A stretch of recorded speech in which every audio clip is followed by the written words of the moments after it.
Hey guys, this is P tiger and welcome back to my channel. और आज आप लोगों के साथ एक नई मार्वल सीरीज़ को शुरू करने जा रहा हूं जिसका नाम है हर्क। अब हर्क के नाम से आपको समझ में आ गया होगा कि ये कोई और नहीं बल्कि हमारा इनक्रेडिबल हरक्यूलिस है।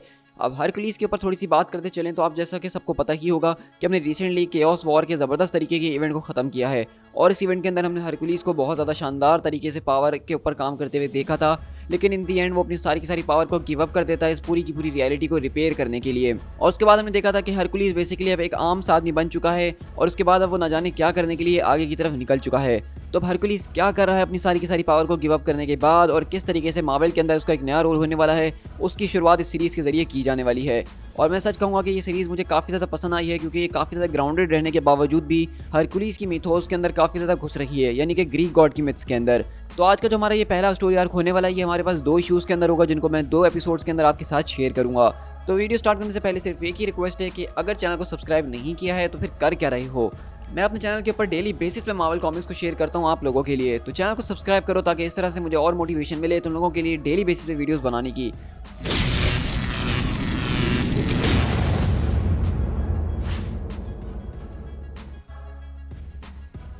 हमारी कहानी की स्टार्ट ईस्ट न्यूयॉर्क से होती है ब्रुकलिन के अंदर, जहाँ पे तूफानी बारिश हो रही है और एक पूरी की पूरी ट्रेन जो है गुजर रही है। और हम देखते हैं कि उस ट्रेन के अंदर एक आदमी जो है पूरे के पूरे एक तरह की चादर ओढ़ के बैठा हुआ है।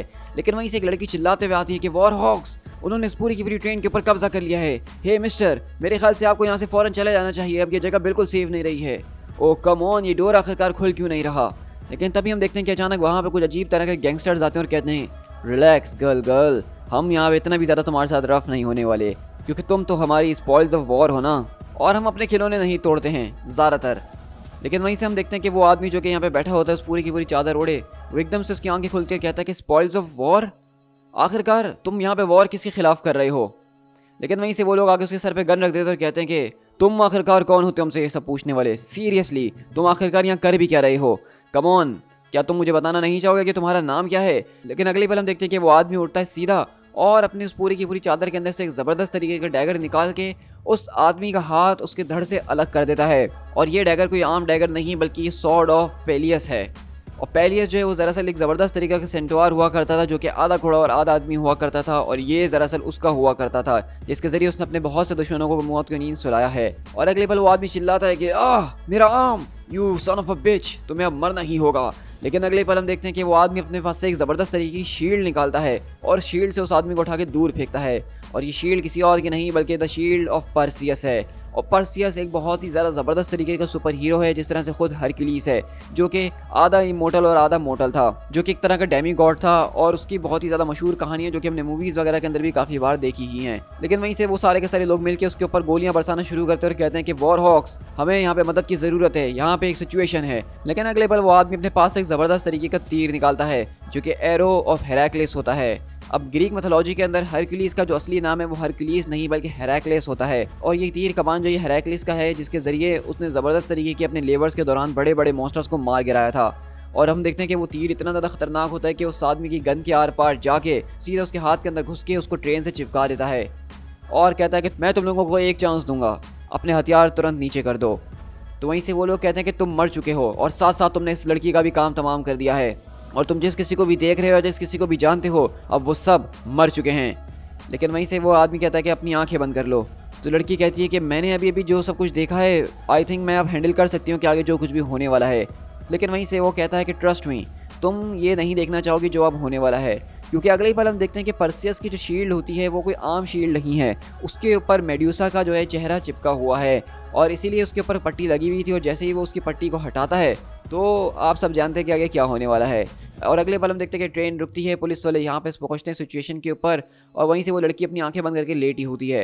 लेकिन जब वो पुलिस वाले आके देखते हैं तो दरअसल उस ट्रेन के अंदर सारे के सारे लोग पत्थर के हो चुके हैं। क्योंकि आपको अच्छी तरीके से पता होना चाहिए कि मेड्यूसा ग्रीक मिथोलॉजी के अंदर एक तरह की क्रिएचर, एक मॉन्स्टर है जो कि पहले खूबसूरत औरत हुआ करती थी, जिसको गॉडेस अथीना ने एक श्राप दिया था और उसके बाल जो है वो सांप के अंदर बदल गए थे, और अब वो जिस किसी को भी देखती थी वो पत्थर के अंदर बदल जाता था। तो ये शील्ड जो थी उसके ऊपर उसी मेड्यूसा का चेहरा लगा हुआ था जिसके देखने की वजह से ये लोग पत्थर के अंदर बदल गए। और अगले पल हम देखते हैं कि सारे के सारे पुलिस वाले यहाँ मौजूद होते हैं और उनके ऑफिसर आकर पूछना चाह रहे होते हैं कि यहाँ पे किसी ने कुछ देखा है। तो वो बताते हैं कि हाँ, कुछ लोगों ने डिस्क्राइब करा है कि वो एक 7 फुट लंबा बियर्डेड कैकोजियन मेल था। हाँ, आपने ठीक सुना सर, वो 7 फुट का था। और अगले बार हम देखें बैकग्राउंड के अंदर तो वही आदमी जो है वो यहाँ से इनविजिबल होते हुए गायब हो जाता है और सबवे से बाहर निकल के वो अपना एक हेलमेट उतारता है जो कि हेल्म ऑफ हेडीज़ है। अब हेल्म ऑफ हेडीज़ भी एक बहुत ही इंपॉर्टेंट आर्टिफैक्ट है ग्रीक मिथोलॉजी के अंदर। जिस तरह मैंने अपनी ओलंपियन गॉड्स एक्सप्लेन वाली वीडियो में बताया था कि बेसिकली ज़्यूस, पोसाइडन और हेडीज़ ये 3 बड़े गॉड्स थे जिनको बेसिकली जो है ज़बरदस्त तरीके के तोहफे दिए गए थे अंडरवर्ल्ड से, जिसके अंदर ज़्यूस को उनका लाइटनिंग बोल्ट, पोसाइडन को उनका ट्राइडेंट और हेडीज़ को उसका हेलमेट दिया गया था जिसको पहन के वो कहीं भी गायब हो सकता था और इसी तरह वो दुश्मनों के कैंप्स के अंदर घुस के उनको अंदर से बर्बाद किया करता था। और अगले पल वो आदमी यहाँ बाहर निकलता है और उसके पैरों पे उसका खून गिर रहा होता है और कहता है कि मैं आपकी हंसने की आवाज़ को सुन सकता हूँ फादर, और आप काफ़ी ज़्यादा कंटेम्प्ट भी हैं, मुझे इससे कोई फ़र्क नहीं पड़ता और ये बात मेरे लिए बिल्कुल मैटर नहीं करती कि मैं क्या बनूंगा और क्या नहीं, क्योंकि मैं हूँ हरक्यूलिस और मैं कभी नहीं रुकूंगा। और हम देखते हैं कि ये हमारा मिस्टीरियस शख्स दरअसल कोई और नहीं बल्कि हमारा हरक्यूलिस ही है जो कि न जाने इतना ज़्यादा छुप के यहाँ पे क्यों घूम रहा है। और उसी तरह अगले पल हम यहाँ से शिफ्ट होते हैं पूरे के पूरे पार्क के अंदर जहाँ हरक्यूलिस यहाँ पे बैठा हुआ है रात के टाइम अपनी सारी की सारी चीज़ों को रख के, और जो कोई भी उसको घाव वगैरह लगे हैं गोलियों के, बुलेट्स के, उन सबको वो निकाल रहा होता है अपने जिस्म से। लेकिन अगले पल उसको एक आवाज़ आना शुरू होती है अपने कानों के अंदर और हरक्यूलिस बोलता है कि यार ये आवाज़ फिर से आना शुरू हो चुकी है। और वो बेसिकली आवाज़ जो है वो हरक्यूलिस को अपनी तरफ बुला रही होती है और हरक्यूलिस यहाँ से बेसिकली एक पूरी की पूरी तबाह हुई बिल्डिंग के अंदर जाता है जहाँ पे उसी का एक बड़ा सा स्टैचू रखा हुआ होता है और कहता है कि बेस्ट ऑफरिंग एवर। लेकिन वहीं से उसको दोबारा आवाज़ आती है कि अनकॉन्क्योर्ड हरक्यूलिस, और हरक्यूलिस बोलता है कि उफ फिर दोबारा नहीं यार। और अगले पल हरक्यूलिस को एक तरह का विजन नज़र आता है जहाँ पे कुछ मिस्टीरियस लोग हरक्यूलिस की पूजा कर रहे हैं, उसको अपना गॉड मान रहे हैं और वो कहते हैं कि गॉड ऑफ हीरोज़ हमारी प्रेयर्स को सुनिए, द वर्शिपर ऑफ एरीज जो हैं वो इस लैंड के ऊपर चल रहे हैं, हमें आपकी स्ट्रेंथ की, आपकी इनवॉलरेबिलिटी की ज़रूरत है पहले से कहीं ज़्यादा। एक बहुत ही बड़ा फियर जो है वो यहाँ पे आ रहा है और वो इसका इस्तेमाल करके एक पूरी की पूरी डार्क एज के अंदर सब कुछ बदल देने वाले हैं। हम ये बकरी आपके लिए सेक्रीफाइस के लिए लेकर आए हैं ताकि आप हमारी मदद के लिए आ सकें। और अगले पल हरक्यूलिस बोलता है कि वेल मैं अब यहाँ पे आ चुका हूँ, लेकिन ये बताओ कि तुम कहाँ हो जिसने मुझे बुलाया है।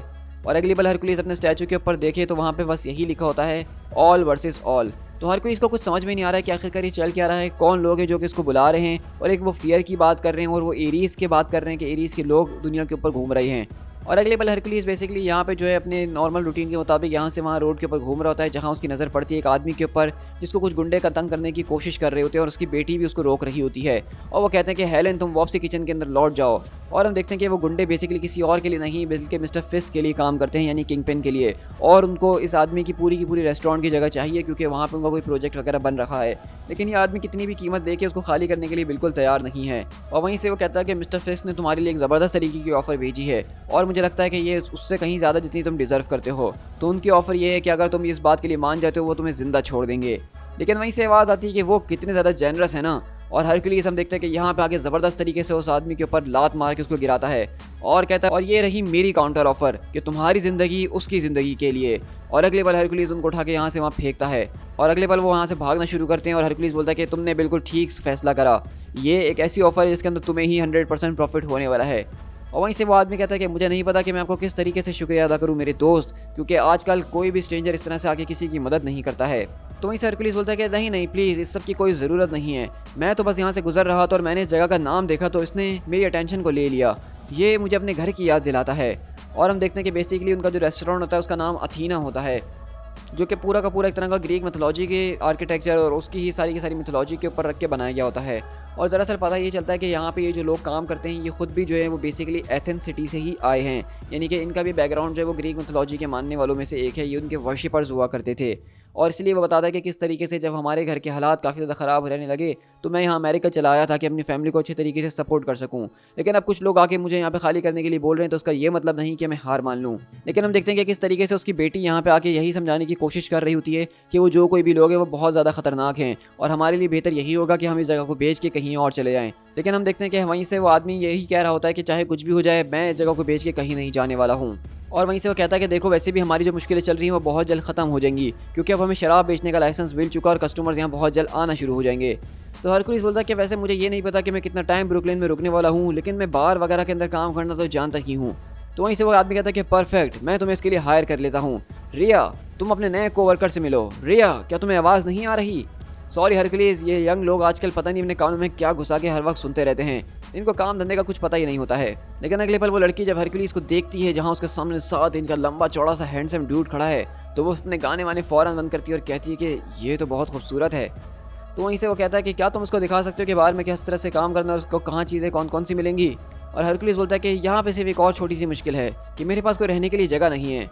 तो आदमी कहता है कि ऑफ कोर्स तुम्हारे पास है, ये पूरी की पूरी बिल्डिंग मेरी है, जाओ ऊपर जाके कुछ कमरे खाली पड़े हैं वहाँ से जाके चूज़ कर लो तुम्हें कहाँ रहना है। तो हरकुलिस बोलता है ऑल राइट, मैं इस बात को उम्मीद करता हूँ कि मैं आपके लिए कोई बहुत बड़ी मुश्किल खड़ी नहीं कर रहा हूँ। तो वो कहता है कि मुश्किल नहीं यार प्लीज़, अब तुम मेरी फैमिली की तरह हो और तुमने मेरी उन पुलिस वालों से कहीं ज़्यादा मदद करी है जो कि सिर्फ कंप्लेन लिख के चले आया करते थे। और वहीं से रिया आती है और कहती है कि मैं जानती हूँ कि तुम्हारा कमरा क्या है, क्या तुम चाहते हो कि मैं तुम्हें दिखाऊँ कि तुम्हारा कमरा कहाँ है। तो हरकुलिस बोलता है मेरे ख्याल से मुझे ये देखने में काफ़ी मज़ा आएगा। और अगले पल हरकुलिस अपने कमरे के अंदर जाता है रिया के साथ और रिया उसको देखते ही फ़ौरन फिसल जाती है और दोनों के बीच कुछ ना कुछ घबाघब हो जाता है। और वहीं से हम देखते हैं कि वो यहाँ से रिया जो उसके बारे में उससे पूछ रही होती है क्या तुम यहाँ पे इलीगल तरीके से आए हो। तो हरकुलिस बोलता है कि टेक्निकली देखा जाए तो तुम ये कह सकती हो।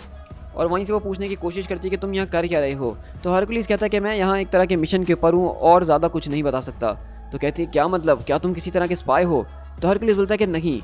लेकिन अगले पल हरकुलिस की नज़र उसके हाथ के ऊपर बने हुए टैटू पे पड़ती है जो कि बिल्कुल वैसा ही है जो कि वॉर हॉक्स के शहरों के ऊपर मौजूद था। और हरकुलिस बोलता है कि मैं एक गॉड की तरह हूँ और मेरे फेथफुल लोगों ने मुझे अपनी प्रेयर्स के ज़रिए यहाँ पे समन किया है। मैं यहाँ पे आया हूँ ताकि अपने दुश्मनों को ख़त्म कर सकूँ।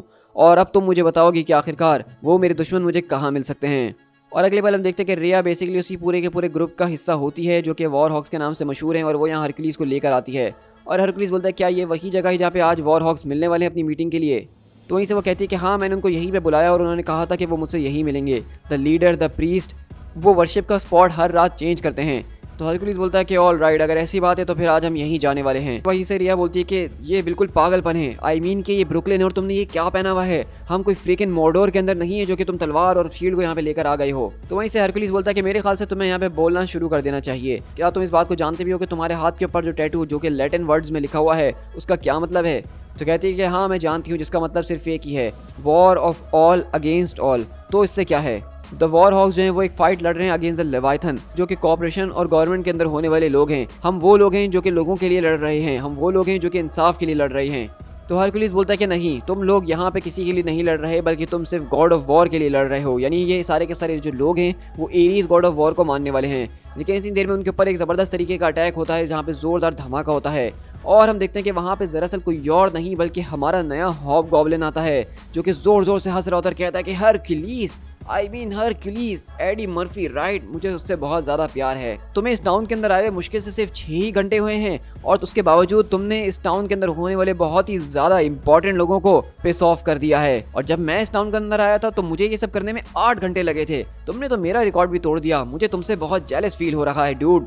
और आपको नहीं पता तो मैं आपको थोड़ा सा बताता चलूँ कि ये हॉबगॉब्लिन कोई और नहीं बल्कि रिसेंटली हमारे पास अमेजिंग स्पाइडरमैन की स्टोरी के अंदर आया था और अब ये किसी और के लिए नहीं बल्कि किंगपिन के लिए ही काम करता है। तो इसलिए किंगपिन के मामले में हरकुलिस ने दखल अंदाजी करी, तो इसलिए हॉबगॉब्लिन को उससे निमटने के लिए भेज दिया है। और हरकुलिस बोलता है कि तुम मुझे एक पूरे के पूरे ट्रैप के अंदर फंसाने के लिए ले आई। तो रिया बोलती कि मैंने ऐसा कुछ भी नहीं करा, ये वही जगह है जहाँ उन्होंने मुझसे मिलने के लिए कहा था, मैं तो जानती भी नहीं कि वो है कौन। तो वहीं से वो बोलता है कि मैं हूँ हॉबगॉब्लिन और मेरा बेस्टी कोई और नहीं बल्कि किंगपिन है और उसकी तरफ से मैं तुम्हारे लिए एक मैसेज लेकर आया हूँ। और अगले पल वो अपनी खतरनाक तरीके की सोनिक स्क्रीम चलाता है जिससे वहाँ पे जोरदार धमाके और सारी की सारी जमीन फटना शुरू हो चुकी होती है। और वहीं से हॉबगॉब्लिन बोलता है कि तुम्हें कभी भी अपनी नाक को वहाँ नहीं घुसाना चाहिए था जहाँ वो बिलोंग नहीं करती। और अगले पल हॉबगॉब्लिन अपनी उस आग वाली तलवार का इस्तेमाल करके सारे के सारे स्ट्रक्चर को तोड़ता है जो कि अभी अंडर कंस्ट्रक्शन होता है और इस तरह सारे के सारे लोहे के बीम्स वहाँ पे गिरना शुरू होते हैं। लेकिन हरकुलिस उनको अपने हाथों के ऊपर उठाता है और अगले पल वो वही सारी की सारी प्रेयर्स दोबारा सुनना शुरू करता है जहाँ यही बोला जाता है Hercules unconquered Hercules god of heroes. और हरकुलिस बोलता है कि बस भी करो यार, अपना मुंह बंद कर लो। लेकिन इतनी देर में हम देखते हैं कि वहाँ पे वो पूरी की पूरी बिल्डिंग का बोझ अब कहीं ज़्यादा है और हरकुलिस के पास अब वो पावर्स नहीं रही जो कि केओस वॉर के टाइम पे थी जहाँ वो अपने हाथ के इशारे में सब कुछ कर सकता था। और अगले पल वो पूरा के पूरा स्ट्रक्चर, वो पूरे का पूरी बिल्डिंग जो है वो हरकुलिस के ऊपर गिर के उसको अंदर दबा देती है। और रिया बोलती कि नहीं। और वहीं से हॉबगॉब्लिन हंसता और कहता है लगता ऐसा है कि अब गॉड्स बिल्कुल वैसे नहीं रहे जैसे पहले कभी हुआ करते थे। To be continued.